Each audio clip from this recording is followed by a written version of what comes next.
Today, my guest is Anna Rubincam. She's an incredible sculptor and stone carver, and she does a lot of historical restoration work, which has taken her from the UK to France and to Italy.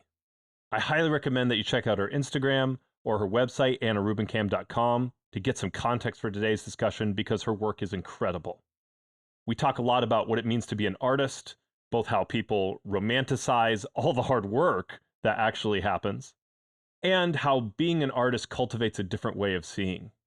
So as we dive into this conversation, let me invite you to share in this journey of developing the discipline and habit of listening. Enjoy.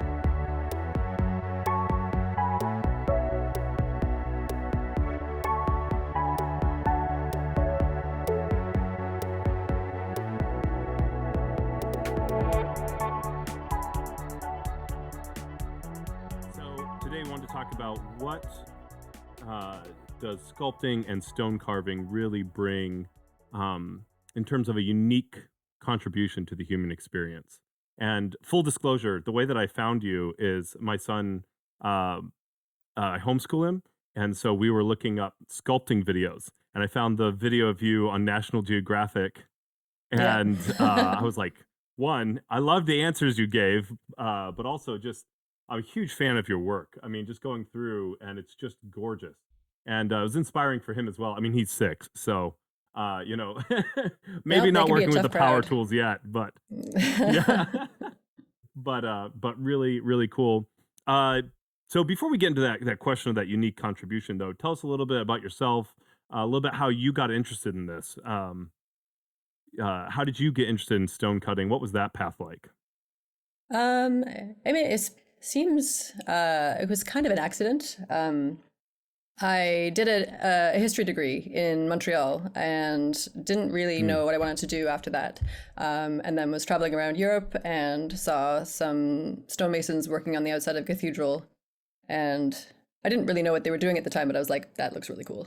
I'm going to find out how to do that. And so when I went back to Canada, where I'm from originally, I was trying to find places to study, and unfortunately Canada is a lovely place, but doesn't really have the infrastructure in place to train stonemasons. So found a place to study, Weymouth College in Dorset in the southwest of London, and called them up, and they were like, yes, we would like to take your international student fees, and basically kind of went over there like on very short notice and kind of never left.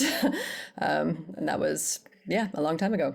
I think slowly my interests became a bit more specific because masonry is very much is a sort of a very specific in some ways, but a very broad, much more broad trade, and it's more sort of the building side of and architectural side of stonework, and then I sort of slowly became more and more interested in the more artistic side of stonework, and then went to art school in London, and so here I am. Oh, that's so cool. And so for those closest to you, was that kind of a surprise to them that you're all of a sudden like, hey, I studied history, but I saw some people working on like on some stone outside a building and I want to do that? Were they like, oh, well, that's new? Or was that they're kind of like, yeah, could kind of see that coming? I don't think so. I think I told my parents, and I think my dad, who was just like happy that I'd found something that I seemed excited about, and was like, I'm fairly introverted naturally, and it sort of broke me out of my bubble, and I was sort of calling random carvers in France and like being like, can I come over? Can I just like show up at your workshop and you can teach me? And they were like, please stop calling us. And so he was actually the one who found Weymouth College and was like, what about this? And so no, they were very, very, very supportive. Maybe a little bit surprised, but I come from a quite artistic family, so I think they were just keen to see me do something I was excited about. Oh, that's awesome. That's really cool. So for you, you started to morph from kind of masonry. You went into art school. What was that journey like? I mean, you said you mentioned you come from an artistic family, so there is that move from like building. You know, you mentioned that with masonry to kind of more the artistic side.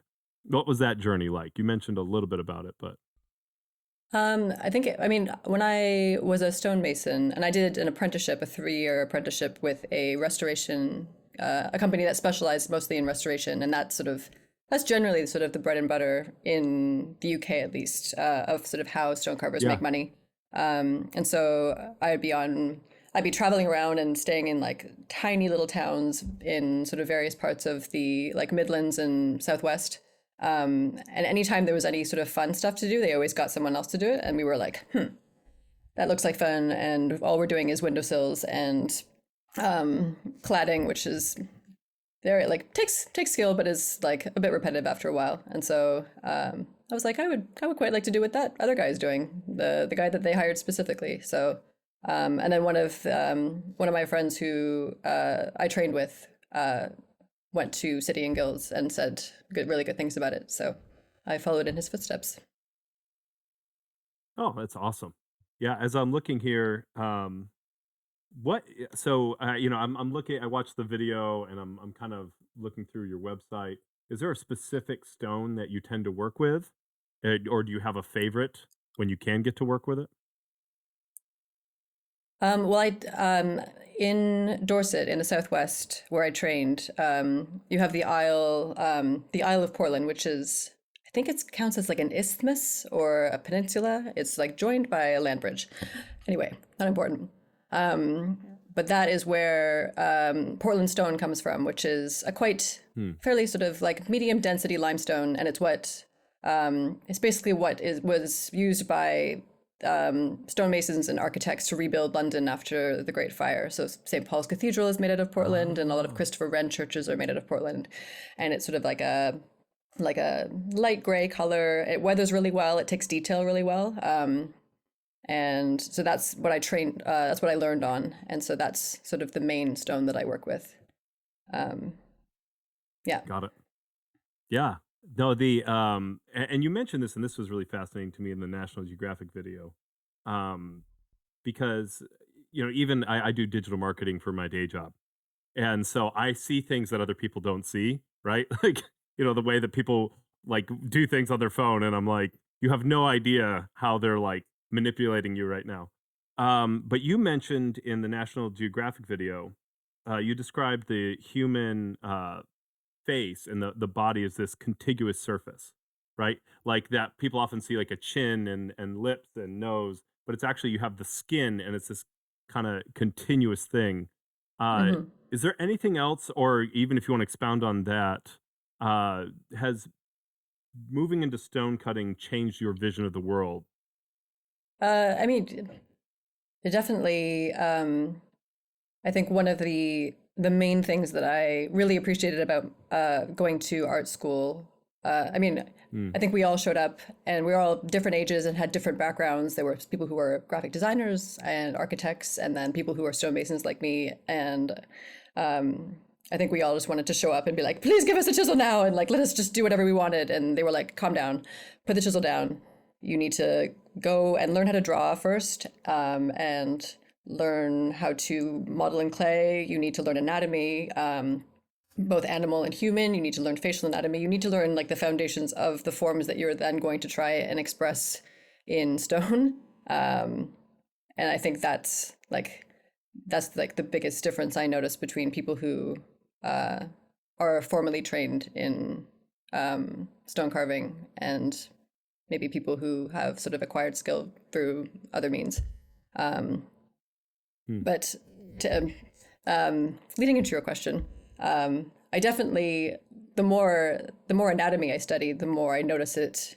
When I Probably makes me unsettling to talk to at a party if I see someone who has an interesting face, um, and so you sort of like.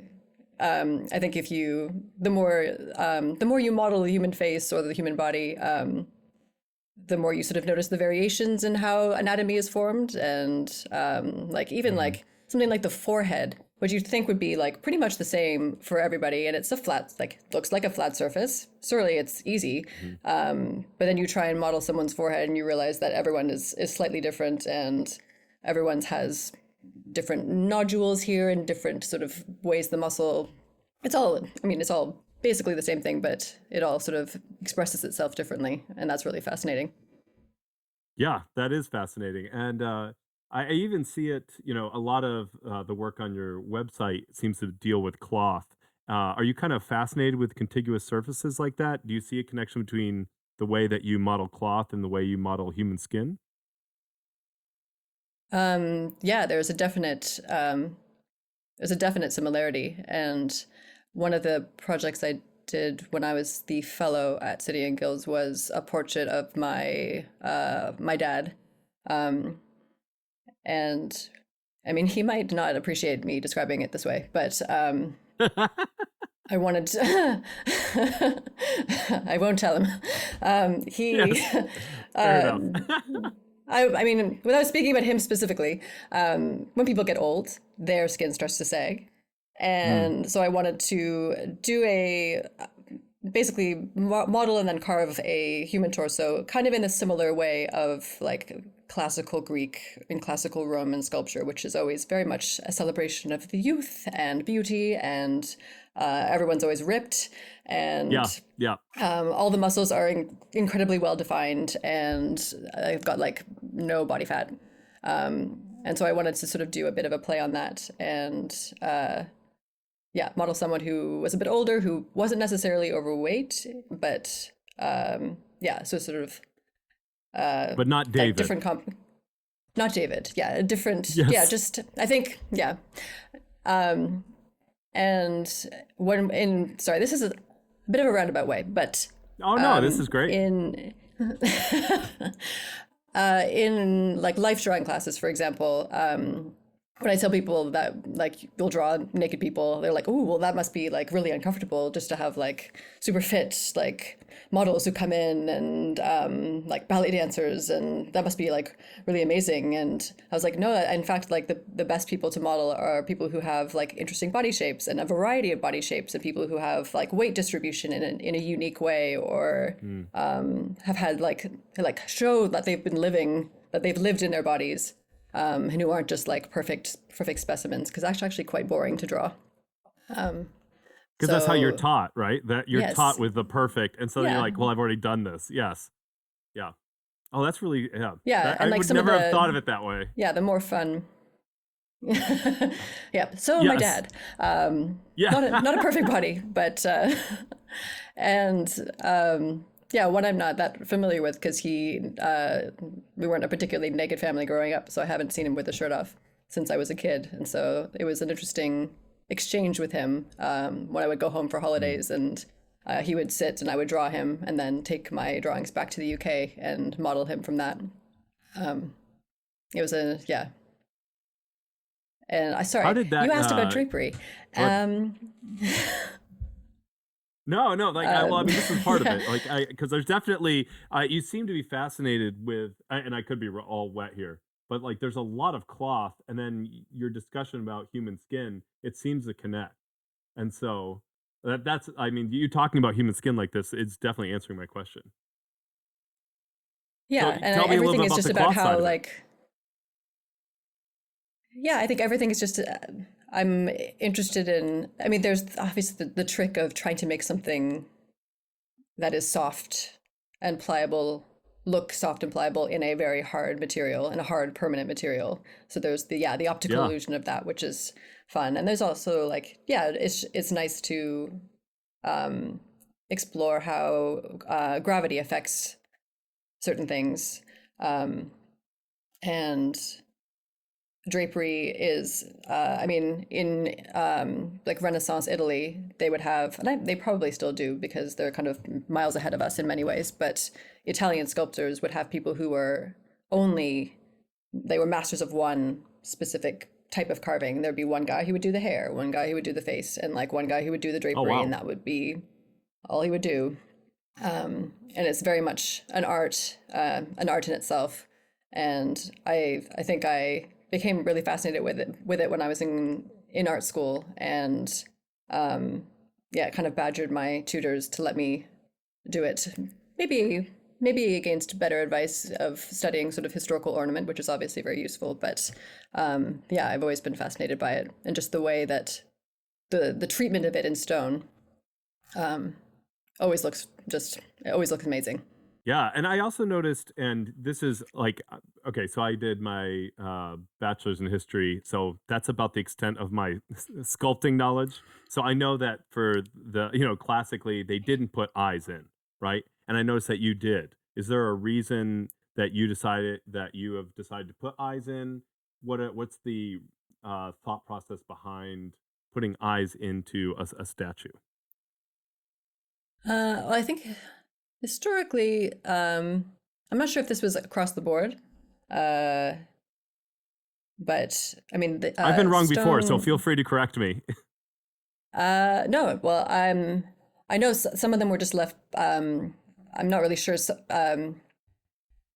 Some uh, busts and portraits would have been painted, so they would have painted the eyes in, and Oh, that okay. is one reason. I'm not sure if that's always the reason, but in classical sculpture, that's one reason. Um, and then when you get towards the medieval period and then into the Renaissance, they started putting pupils in. Um, and uh, yeah, I think I've just never. I don't know if I have a really good answer for that. I think I always just feel that if you're trying to make something look as realistic as possible, you want to give it. I mean, I'll usually leave it until the very end, and then it's once you put the eyes in, then that really is what grounds the piece and gives it presence. Hopefully, if you're successful with it. Yeah, so you're talking here, and I think this is a great segue. What is your goal when you're creating a sculpture? So so obviously it's not like just recreating the past, right? Like a lot of what you're doing is some kind of realistic representation. Do you have uh, what are you trying to do when you look at somebody and you try and recreate that? Um, Sorry, do you mean like for a portrait or just for like a piece in general? Let's say for a piece in general. What's if you have like a general philosophy of art, even? um, No, yeah, I uh, know there's nothing controversial about this at all, right? Yeah. um, I think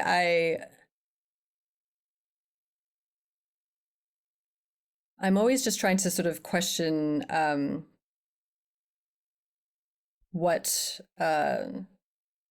what sort of area I haven't explored fully yet. And I Mm, try and like when I was at college, and I think even now, like I'm very aware that there are like many gaps in my knowledge, and it's important to try things that scare you and things that you might not think may even work in stone, and you try and push certain stones farther than is perhaps wise. Um, and I think stone carving in particular, probably more than other kinds of sculpture, because it's such a multi-step process and it takes so long to make anything. Um, is and I suppose that not that many people do it. It's not really had to evolve in terms of like in terms of like a conceptual way, the way other mediums have had to. If you look at people like painters, it's not enough just to be able to make something that looks beautiful, or it's not even just enough to make a landscape or a portrait of someone. You have to like that medium has been forced to evolve in order to stay relevant. And I think stone yeah. carvers maybe haven't had that same impetus. And I mean, stone is no longer a primary building material.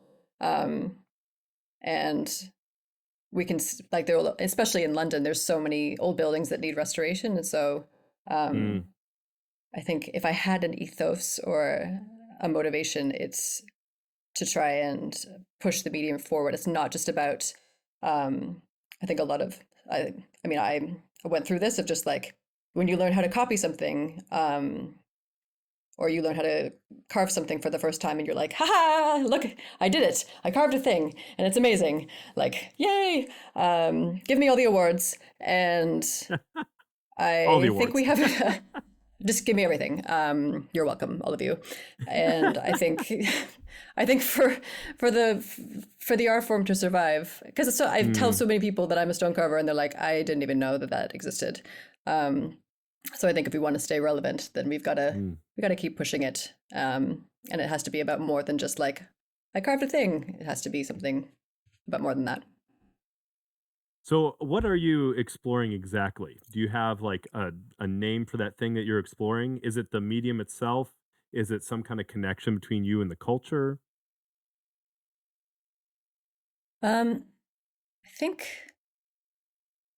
I like I always love it when a piece of art doesn't give you everything that you need in order to understand it, or you don't sense that the artist is trying to like be like, this is what this means, and you must feel this emotion when you look at it. Um, I think there's like certain elements that I would like to include. I think it has to be well balanced. The composition has to be like beautiful and graceful. Um, it has to be effective as a piece of as a visual spectacle. Um, it has to have some sort of tie to the past, whether that be including ornament or portraiture or something like Mm, that. And it also, I like to leave as much texture on my work as possible because I think that that just makes it that much more interesting. It makes you want to come up and touch it. And it always makes me really sad when, if I have work in an art show, then there's always like no touching signs everywhere. And like that's such a big part. I can understand people not wanting you to touch a painting. Uh, right, right. that's a big no-no. I've been told. Um, but stone carving, especially like that should be explored like in a tactile way, I think. Um, That was something I meant to ask you so I about think because I my had like noticed you left that rougher texture. That's really interesting. yeah, yeah. Also, how much my four You and want six year something, you old want it would to draw love you in. touching. Yeah, yeah, so tactile. That's like my taking my 4 year old anywhere with art is a holy terror. So to have something that hopefully it'd be a big enough piece he couldn't knock it over. That might be an issue. But yeah, that's and I think that appeals to all of us. That idea of like involving more than just our eyes and I think there's something very human about the desire to touch. That's really fascinating. Hmm. Yeah. If I ever have a solo show, then yeah, touching will be encouraged. Really interesting. Do you think there are any consequences? And do you see this when you're interacting with people? People tend to be on their phones. There is like kind of getting drawn into the digital world. Do you feel any loss with that kind of prioritization of different senses? Like obviously, touch is not as big a deal in the digital world. Do you ever feel that when you're talking to people? I mean, as it relates to my work, maybe I I think I maybe always, and maybe just because uh, I'm really excited about my job and I want everyone to be. Um, but there's always that moment when you meet someone for the first time and you tell them that you're a stone carver and you either see their eyes completely glaze over or they get a panic look in their eye because they don't actually know what that is and they don't know what to ask and they don't want to look stupid. And so I've learned when I was younger, I'd be like, I'm a stone carver. And then like wait for the silence and follow up question and be like, yes. Um, and now I have to say I'm a stone carver and then follow that up with a monologue about like in 400 BC, they built the Parthenon, and you don't really have a basis of reference the way someone who is an accountant or a doctor or teacher Mm. would have. So you have to sort of like on the fly gauge someone's level of engagement with you and hope that they're into it. And if they're not, then hopefully they will just like walk away. Um, but I think because like I mean, you have to obviously promote yourself and take pictures of your work and exist in a digital space as well. But my day to day life is incredibly tactile and very immediate, and so you want everyone else to be excited about that, and want to know more. And um, so yeah, the best conversations are uh, when people just ask unexpected things or even just admit that like they have no idea what that involves, but then just sort of prompt you to keep going, which is very nice. Well, I'm glad I got the intro video before I got to talk to you then, so I got to see. I showed your website to my wife and she was like, that's super badass. Like you have like the mask and everything. It's not like, like people think of like the chisel and the hammer and you have like clouds of smoke around. Um, it's a fascinating art form to me. It's so cool. When you um forgive me. This is a question that occurs to me because I'm in Central Florida, and I'm kind of in a retirement area of Florida, so there's a lot of old people, and often art is considered like a hobby or like a form of therapy even. Um, and as such, it's often not taken very seriously, right? They have art shows here, but it's like a bunch of like old ladies doing like the same tree or beach scene. Yeah. What if you understand what I'm talking about. The Where does the seriousness come? And what is the value that you bring as an artist to the world? That is a very big question. Yes, no, yeah, I know. It's okay. Take your time. That's not I believe there is value, and I mean, I honestly I've done a lot of my philosophy of art, so like this is an important question to me. But I'm not. I've done some writing, but I'm not like a great artist. So I'm very interested in your perspective on that. Like when you do art, why is it important to you? I mean, I think to reference the video that you saw of me, um, I think I've always been searching for ever since I was little, even if it didn't come in a like specifically artistic form.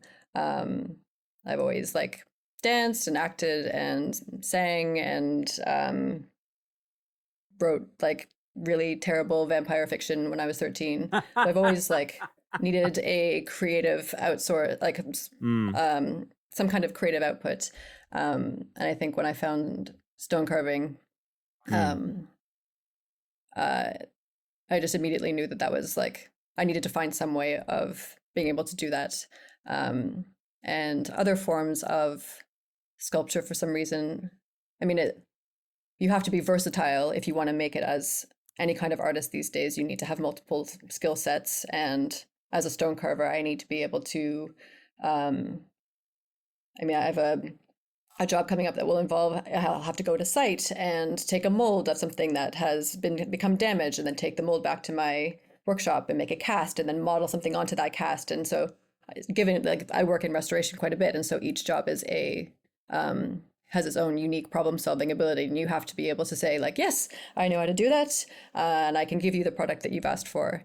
Um, and so when it comes to like my own personal work, I think that drive still exists because and there has to be a reason to carry on doing this. There has to be a reason to sort of put these things out in the world and expect people to come and look at them. And like me and my colleagues, we spend a lot of time. It's quite a solitary job, and we spend a lot of time just covered in dust, and not like there are days that go by when I don't speak to that many people. And but then the opposite of that is you need to share the work and show people what's possible. mm. Yeah.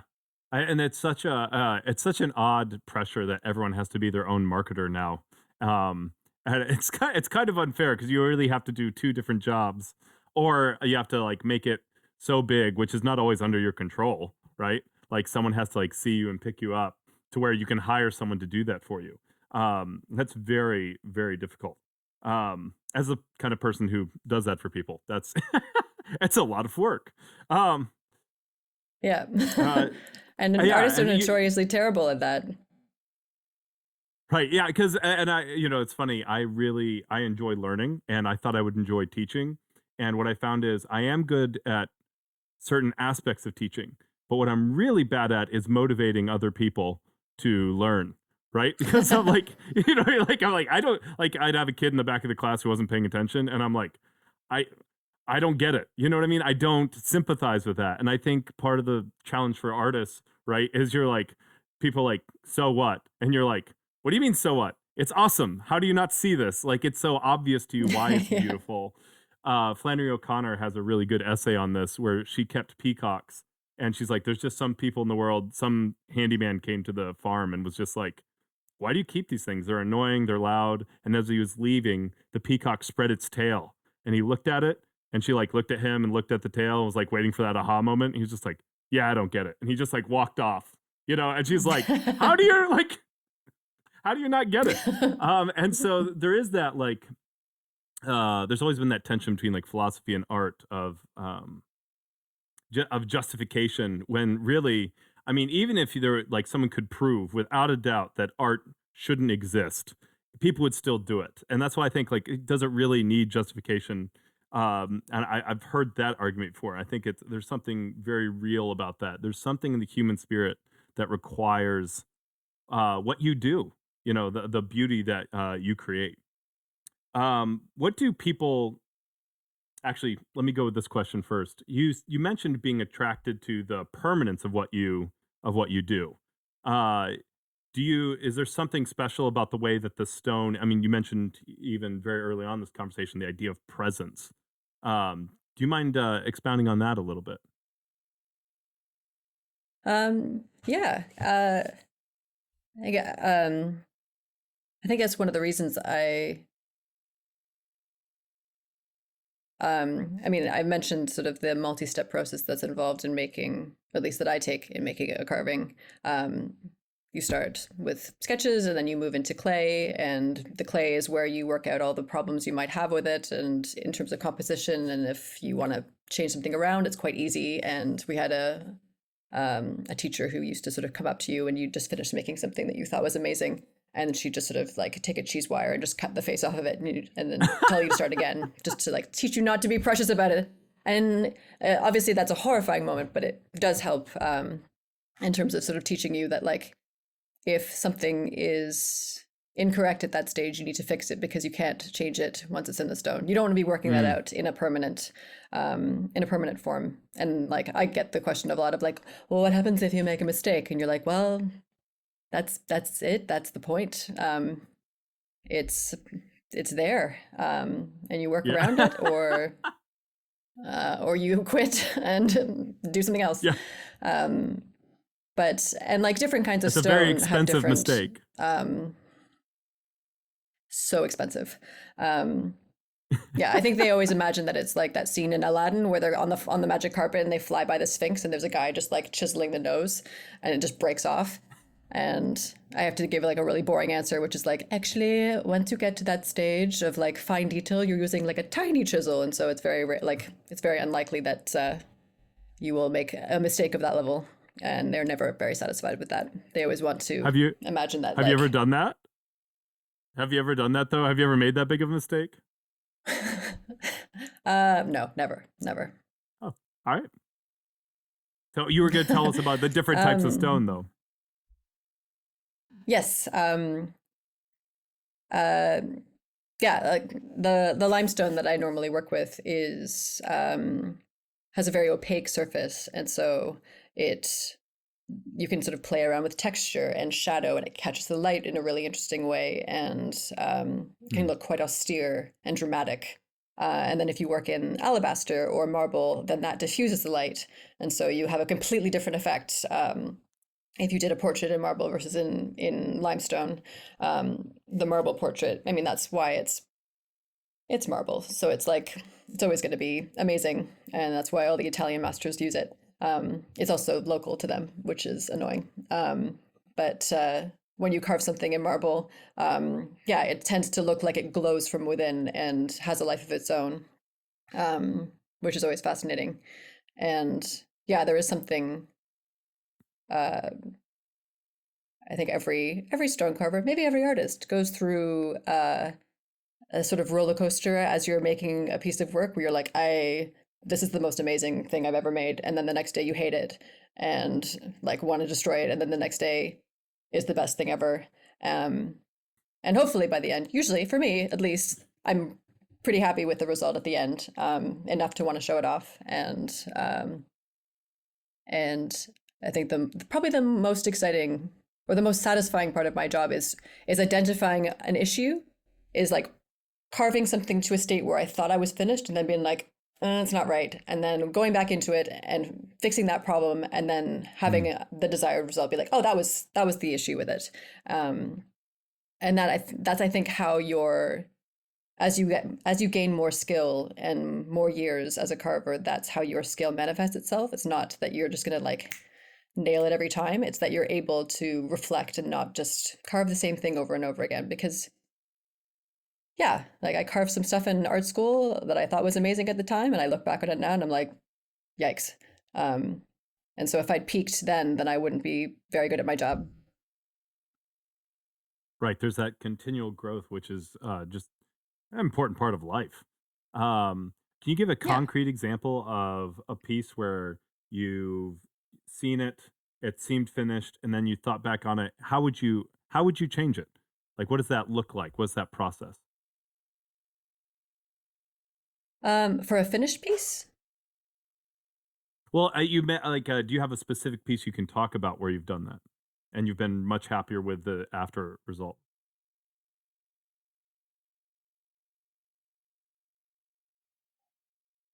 Sorry, I put you a little bit on the spot there. just like going through, just check my Instagram quickly and trying to remember what Yes, I've yeah, done. yeah, yeah.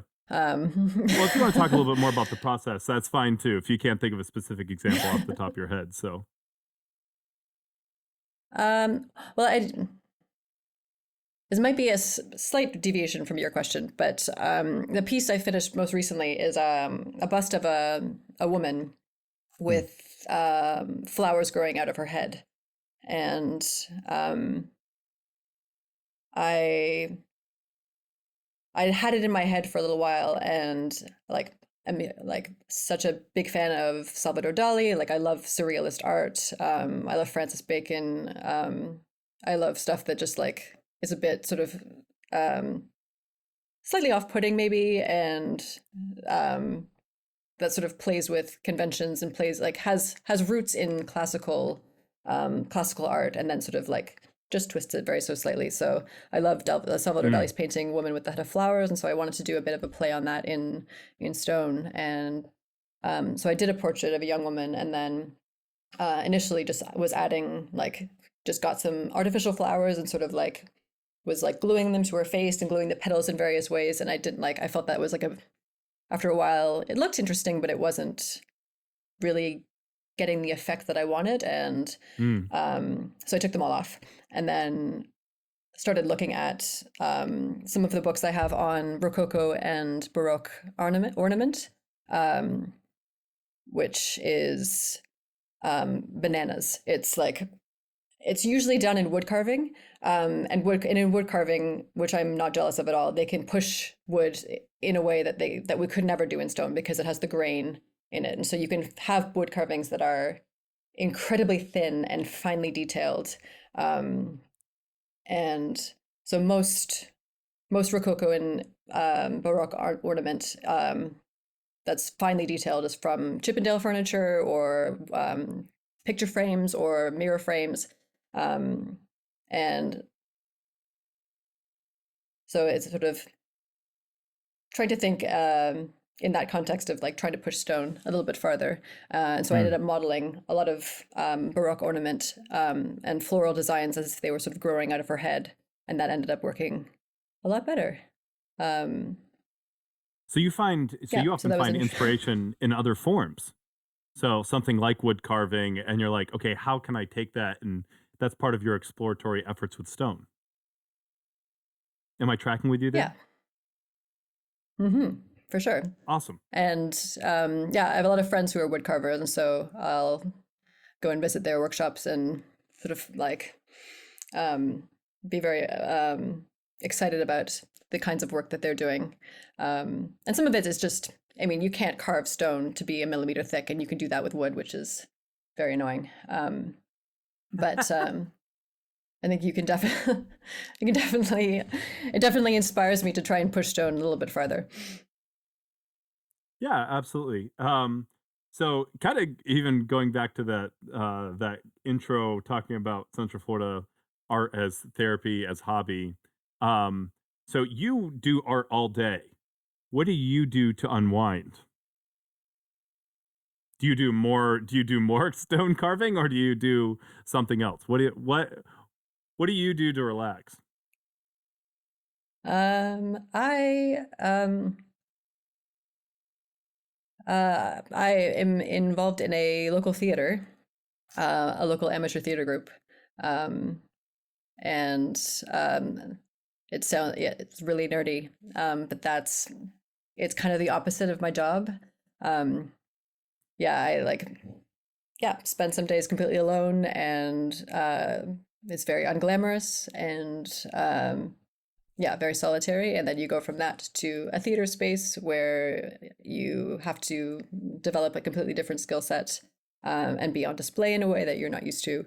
Um, Hmm. and uh, I'm directing a play that is going to be on in April, and um, so having to be responsible for a group of people in that way is terrifying. Um,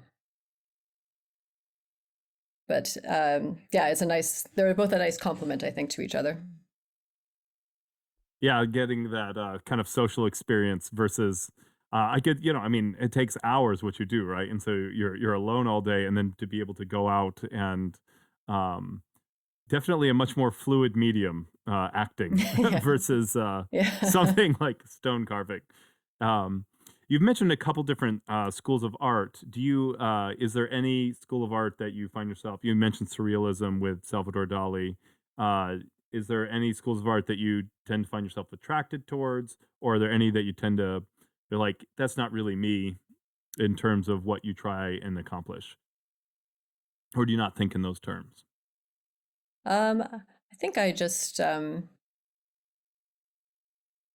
there's sort of I think the thing, I mean, when I was at university and studying history, the courses that I were sort of more drawn to, and I was not a very good student, but the ones that really captured my interest were the ones about medieval architecture. So that was sort of the Hmm. basis of my love of carving before I even knew that I wanted to be a carver. And most of those cathedrals and churches that I studied are in England, and so I was able to visit them when I finally moved here, which was nice. Um, and each each era of architecture in Britain, maybe specifically, has their own style and their own flair and their own way of sort of showing off what they can do. And so, yeah, this is maybe a boring answer, but I don't really have a favorite. Um, I think it's nice to watch the evolution of how those the evolution of those forms, and you can see that in some cases not an issue of like a lack of skill in the carvers, and coming face to face with that sometimes on old buildings is incredibly humbling when you're like, these people were using Hmm. chisels that didn't have tungsten inserts in them to make them sharper and last longer, and it wasn't in tempered steel, and they didn't have power tools, um, and yet they were able to make these amazing things. Um, yeah, it sort of keeps you a bit humble, which is good.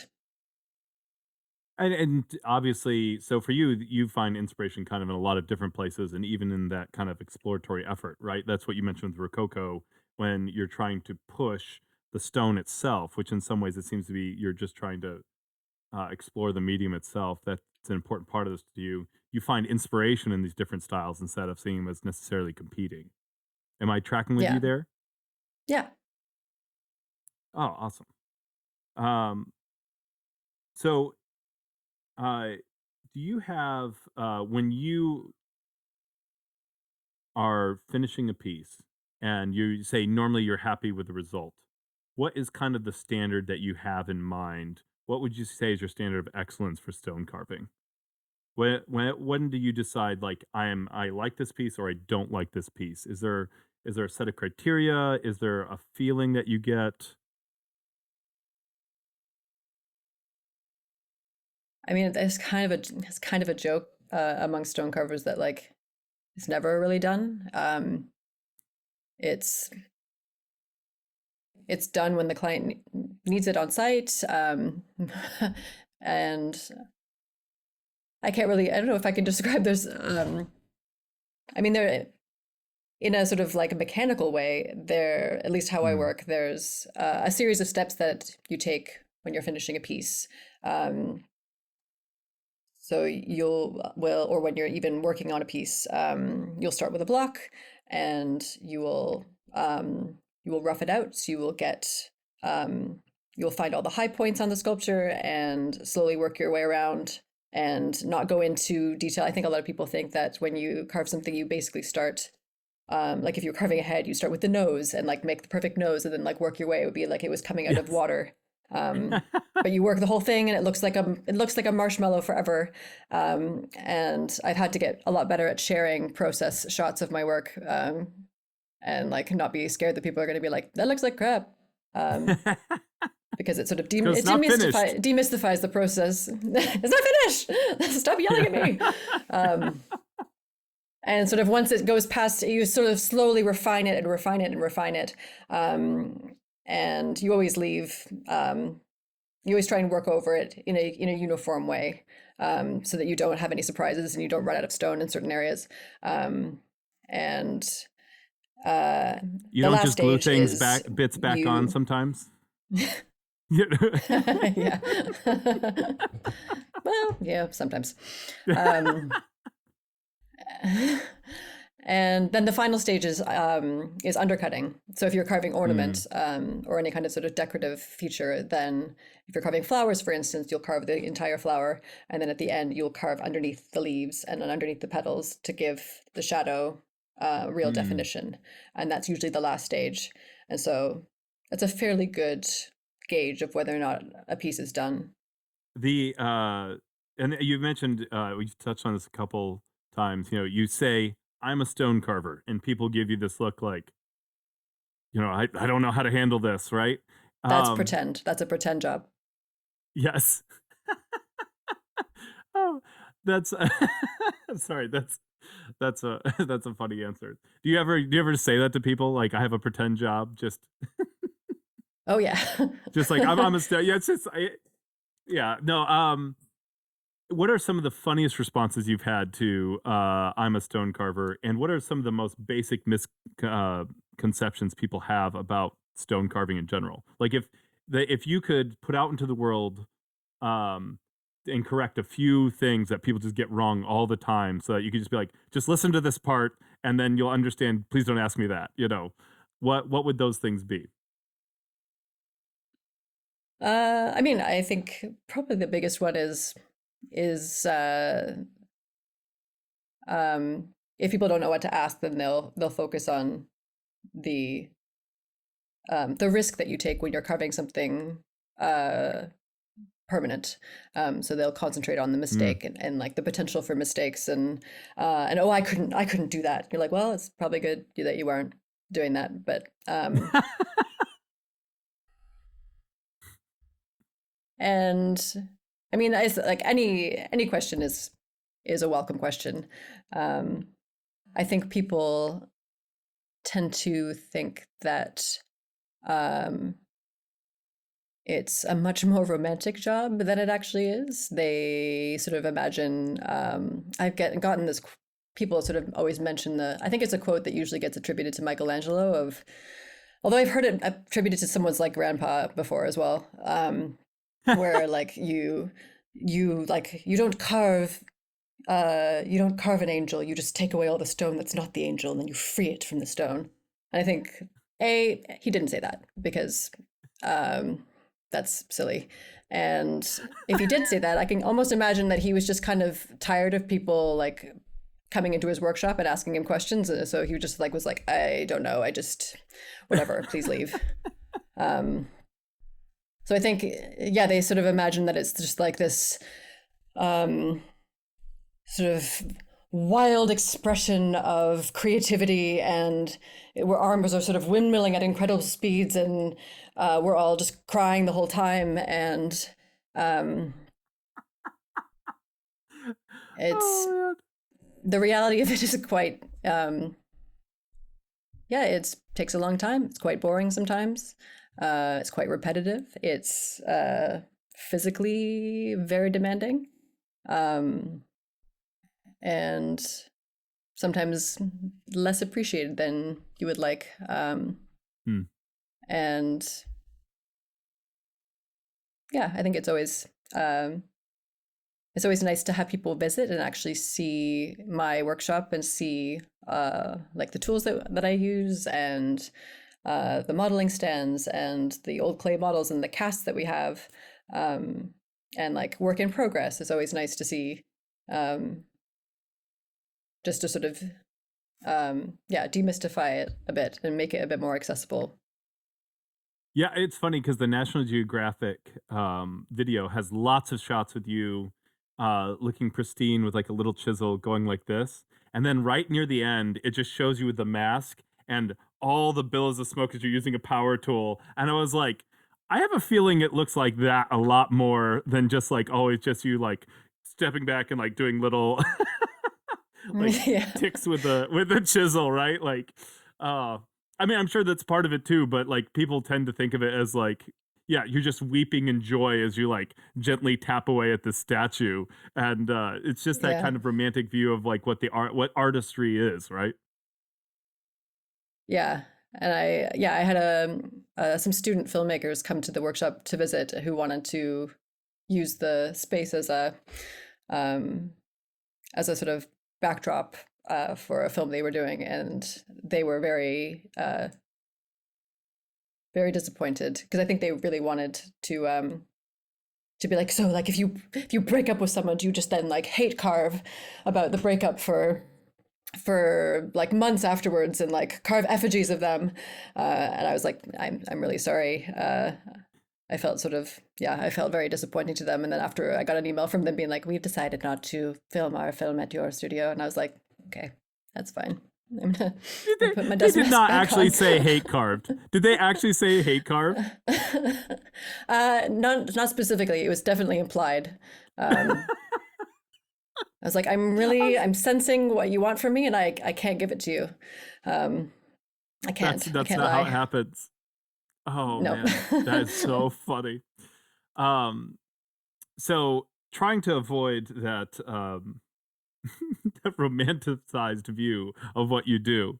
Uh, as we kind of wrap things up here, what would you leave our listeners with? Uh, what is it? What did they need to understand about art? What do you think is so important for us as humans to express ourselves in these kind of ways? So not, not hate carving, but like what is what I mean, talk to me about like the value of even that repetition and that mastery. I think that's something that's come out a lot in what you're saying.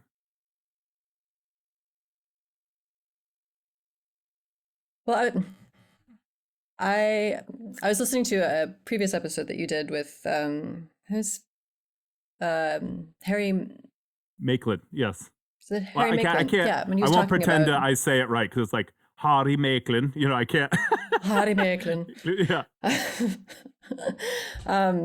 And he was talking about the raft of the Medusa, which is one of my favorite paintings, and I found the way he described the effect of that painting Mm, really, really interesting, and um, how the best art will draw a bunch of people in, and they will all have completely different reactions to it. mm. And I think I think that should be the goal of every artist, and that's definitely my goal. That it sort of draws in the viewer and gets them to, um, it gets them to think about um, things that are personal to them, and if it makes them reflect on things that they hadn't thought about. I think those are the most satisfying moments I have with people Mm. when they respond to the work that I do, is when they don't just say, "Oh, that's pretty," which is, I mean, that's very nice to hear, but when they say, "Oh, that reminds me of this specific thing," and was Mm. that your intention? And I'm like, well, no, but that's not really. It's like that's the point of it, is that it forces you to think about something that you wouldn't normally think about. It draws people out and then in, right? Like it Hmm. creates something, and that's really the work of beauty and the work that you do. Um, Any final thoughts for us as we kind of wrap up here? Obviously, want people to follow your Instagram. We'll link that and your site because this is gorgeous work. Really, really a Thank fan. you. I know I said that several times, but it's something special. Any final thoughts? I think just wherever, to everyone in general, whatever city you live in, it's just always a good idea to look up and notice the buildings and notice how old they are and notice the decorations on them. Because that's free. You don't have to pay to see that. And a lot of hard work went into it and a lot of thought for the most part. I mean, I'm obviously, depends on what city you live in, but there are always those special buildings, I think, in just about any city where you can see that. No, it's what a great and it always makes me ending feel to think slightly about opening our eyes. Yeah, sorry. It always makes me feel Sorry, go slightly unhinged when I think about the amount of work that goes into like medieval, Baroque, Victorian buildings. It's like when you think about the vastness of space, you're like, how many man hours and how many years went into making this, and no one ever looks at it. It's just we grow bored. Yeah, which is which is kind of a phenomenal human capacity to grow bored when there's so much to see. Yeah, it's an amazing thing. Well, thank you so much. And to our listeners, if you enjoyed the depth of our conversation, please like, share, and subscribe so someone else can too. Thank you again. Thank you.